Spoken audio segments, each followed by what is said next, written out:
Makalipas ang ilang buwan, may mga itlog na sila.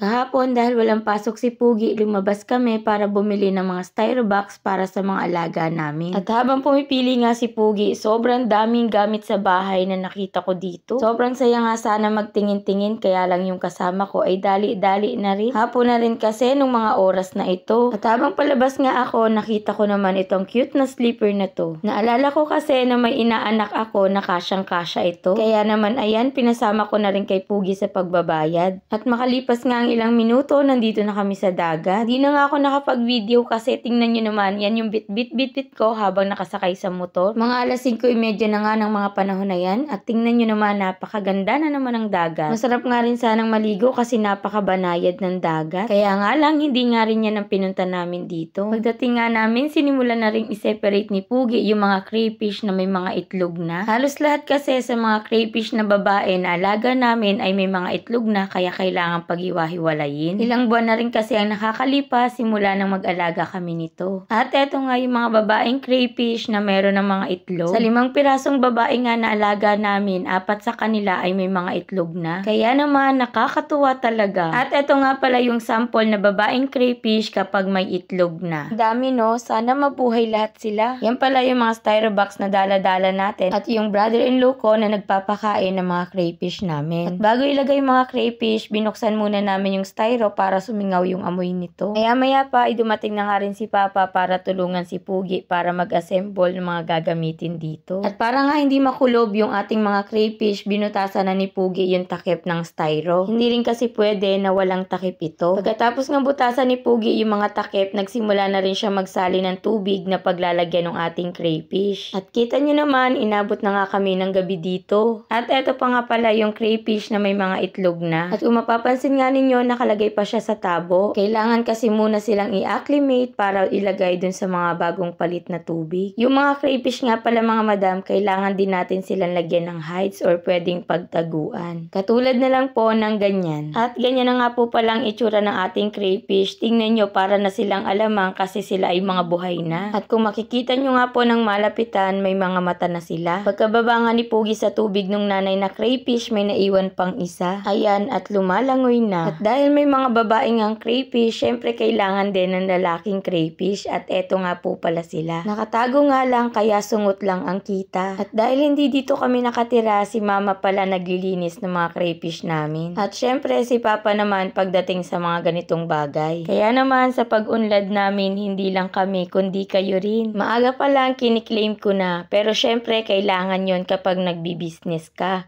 Kailangan positive thinker ka. Sa mga hindi pa pala nakakaalam na yung pag-aalaga pala ng crayfish ay kailangan ng aerator or oxygen. At pagkatapos nga lagyan ng aerator, ayan, nilagay na ni Pugi yung dalawang may itlog na. Sa mga susunod na araw na lang namin ise-separate yung dalawa kasi bago pa lang naman silang may itlog. O paano mga madam, kapag may tanong po kayo about sa crayfish na kaya naman namin sagutin, mag-comment lang kayo sa comment section. Pero syempre, follow mo na rin ako ha. Yun lang.